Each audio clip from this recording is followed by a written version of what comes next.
लखनऊ रवाना होने से पहले आज राहुल गांधी ने प्रेस वार्ता की और अपनी बातों में कहा कि हमें बंद कर दीजिए, मैन हैंडल कर दीजिए, हमें मार दीजिए, गाड़ दीजिए, कोई फर्क नहीं पड़ता। हमारी ये ट्रेनिंग है, हम किसानों के साथ हैं और आखिरी समय तक लड़ते रहेंगे। एक नई तरीके की राजनीति हो रही है उत्तर प्रदेश में। जो मारते हैं, जो रेप करते हैं वो जेल के बाहर होते हैं और जो मरते हैं वो जेल के अंदर जाते हैं। मैन हैंडलिंग से हमें कोई फर्क नहीं पड़ता। ठीक है, प्रियंका को बंद किया है, मगर ये मामला किसानों का है।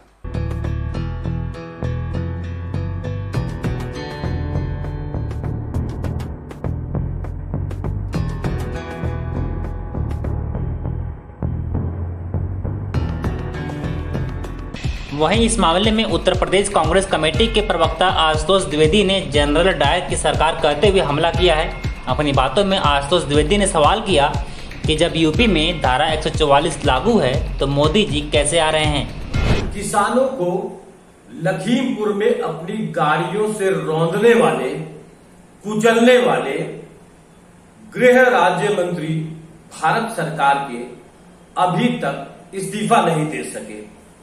अभी तक उनके बेटे की गिरफ्तारी भी नहीं हुई।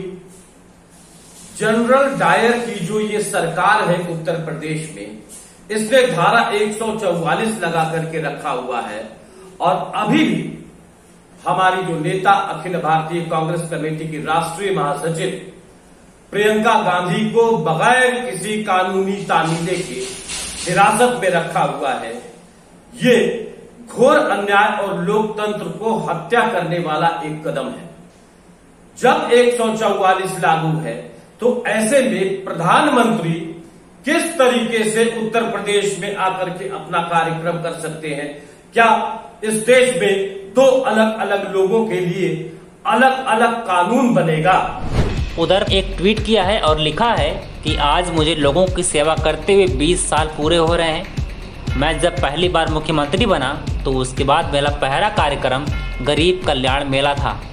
आज 20वें वर्ष के आखिरी दिन भी मैं गरीबों के लिए आयोजित कार्यक्रम से जुड़ा हूं। तो सवाल यह है कि लखीमपुर में किसानों को कैसे कुचल दिया गया। कांग्रेस नेताओं ने सरकार पर सवालों से हमला करना शुरू कर दिया है। उन्होंने पूछा है कि हमारे नेताओं को क्यों रोका जा रहा है। अगर तृणमूल कांग्रेस के 5 सांसद जा सकते हैं तो फिर श्रीमती प्रियंका गांधी जी को जेल के सलाखों के पीछे क्यों रखा है। राहुल गांधी जी क्यों नहीं जा सकते। उधर लखनऊ एयरपोर्ट पर राहुल गांधी को रोकने के लिए भारी मात्रा में फोर्स भी तैनात कर दी गई है।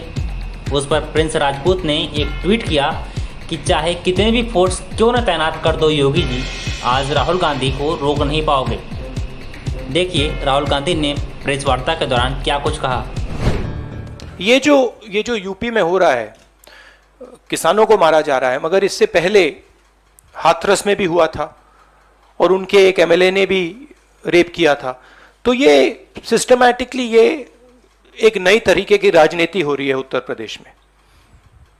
क्रिमिनल्स जो भी करना चाहते हैं कर सकते हैं, चाहे वो बलात्कार हो, किसानों का खून हो, और जो मारते हैं, जो रेप करते हैं वो जेल के बाहर होते हैं और जो मरते हैं वो जेल के अंदर जाते हैं। किसानों को जीप के नीचे कुचला जा रहा है, उनका मर्डर किया जा रहा है।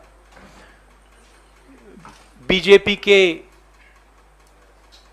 होम मिनिस्टर की बात हो रही है, उनके पुत्र की बात हो रही है, उन पे कोई एक्शन नहीं लिया जा रहा है। दूसरी तरफ पूरे देश के किसानों पर सिस्टमैटिकली एक के बाद एक आक्रमण हो रहा है। पहला आक्रमण लैंड एक्विजिशन बिल को रिवर्स करने का, दूसरा ये जो 3 नए कानून लाए हैं, और आज सिस्टमैटिकली जो किसानों का है उनसे छीना जा रहा है। और ये चोरी सबके सामने हो रही है। इसलिए देश के किसान दिल्ली के बाहर बैठे हैं। कल प्रधानमंत्री जी लखनऊ में थे, मगर प्रधानमंत्री जी लखीमपुर खीरी नहीं जा पाए।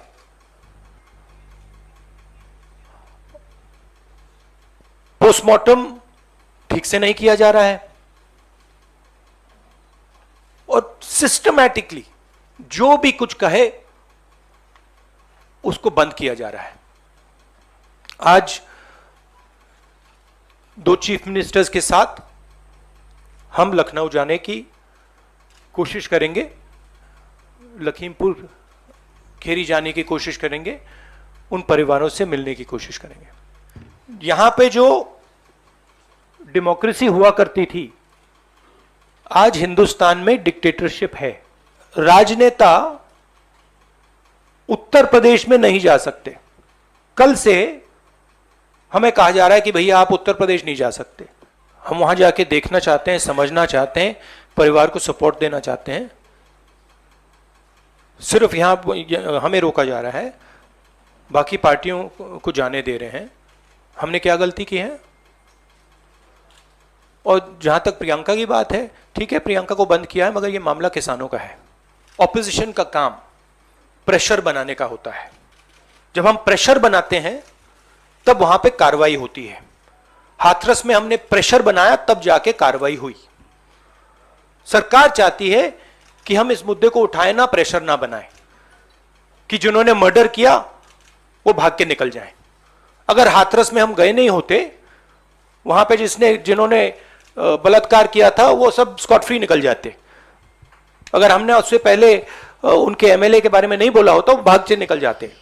तो इसलिए हम दबाव डाल रहे हैं। हम दबाव क्यों डाल रहे हैं? क्योंकि किसानों के साथ गलत काम किया गया है, उनको मारा गया है। और सचमुच बताऊं तो ये आपका काम है, आप लोग तो करते नहीं हो। जो आपकी जिम्मेदारी है उसको तो आप निभाते नहीं हो। उल्टा आप सवाल पूछते हो कि ये पॉलिटिक्स हो रही है। आपकी जिम्मेदारी भी है, उसको तो आप भूल गए और फिर कहते हो हमें कहते हो। चाहे प्रियंका हो, चाहे मैं हूं, चाहे हमारे फैमिली का कोई भी हो, मैन हैंडलिंग से हमें कोई फर्क नहीं पड़ता, कुछ फर्क नहीं पड़ता। हमारे से आप कुछ भी कर लीजिए, हमें कोई फर्क नहीं पड़ता। हम किसानों की बात कर रहे हैं। हमें बंद कर दीजिए, मैन हैंडल कर दीजिए, मार दीजिए, गाड़ दीजिए, कोई फर्क नहीं पड़ता। हमारी ये ट्रेनिंग है, सालों पुरानी ट्रेनिंग है। ये ट्रेनिंग हमें फैमिली, हमारे परिवार देता है, तो उससे कुछ फर्क नहीं पड़ेगा।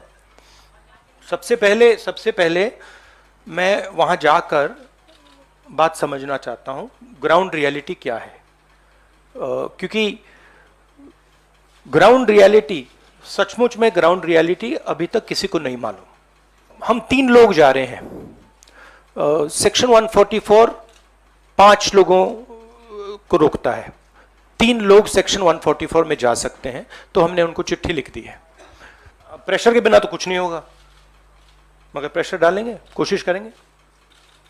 बट ये देखिए, आप सवाल जो पूछ रहे हैं ये रिडिकुलस सवाल है, क्योंकि डेमोक्रेसी में ऐसा सवाल उठना ही नहीं चाहिए कि आप कह रहे हो कि देखो भाई भैया वहां पे किसी ने 6 लोगों को कुचल दिया, प्रधानमंत्री जी जा रहे हैं और आप मुझसे पूछ रहे हो कि जिस व्यक्ति के बेटे ने किया उस पर कार्रवाई होगी। यह डिक्टेटरशिप में सवाल पूछा जाता है, डेमोक्रेसी में ऐसा सवाल नहीं पूछा जा सकता।